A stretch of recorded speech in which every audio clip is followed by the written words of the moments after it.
straight out to Gene Casares with In Session. Gene, the case is reopened. That's right. The district attorney that just took office a few days ago is actually handing it back to the police department. They will convene a task force to look at basics, police notes from way in the beginning, to discover and try to find out who killed the JonBenet Ramsey. But I think, Nancy, the revelation here, I think, comes from new DNA evidence uncovered mid-year last year.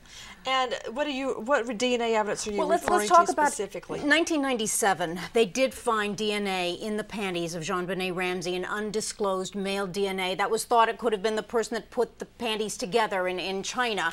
But last year, nuclear DNA testing of touch DNA testing was done and found DNA on the side of the long johns, on both sides, that was identical to the DNA in the panties.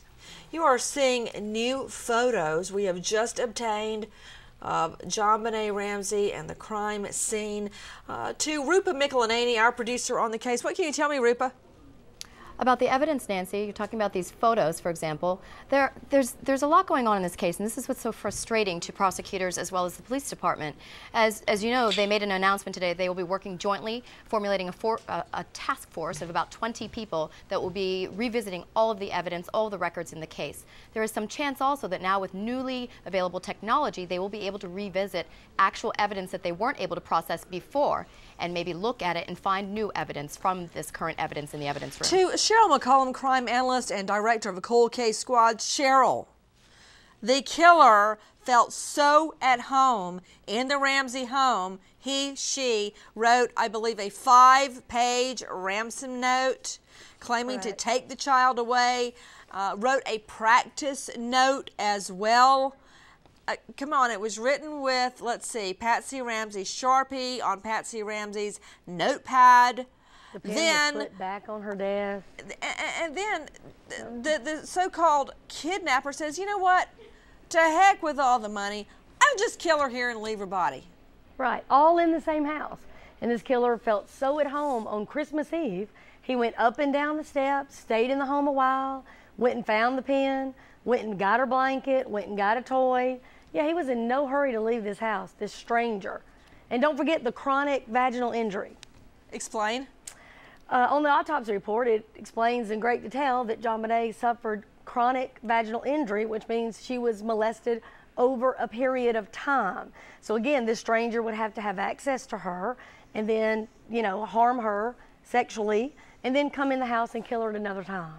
To Dr. Joshua Perper, Chief Medical Examiner, Broward County, the new investigative task force says that additional testing will be done. What testing do you believe that may be?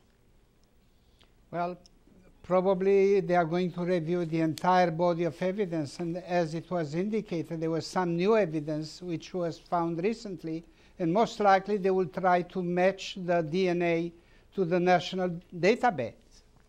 To Gene Casares with In Session, why have the police decided now to take the case back? Well, I think the DA's office is giving it back to the police department. Remember, 2002, the DA's office took over the investigation because the police department was amid with controversy about how they had handled this case. Now it's going back to where they believe it should be. You know, Nancy, when I was in Colorado in 2006, the Colorado Bureau of Investigation told me that they had tested more items for DNA from this case than in the history of the Colorado Bureau of Investigation as to any other case in Colorado.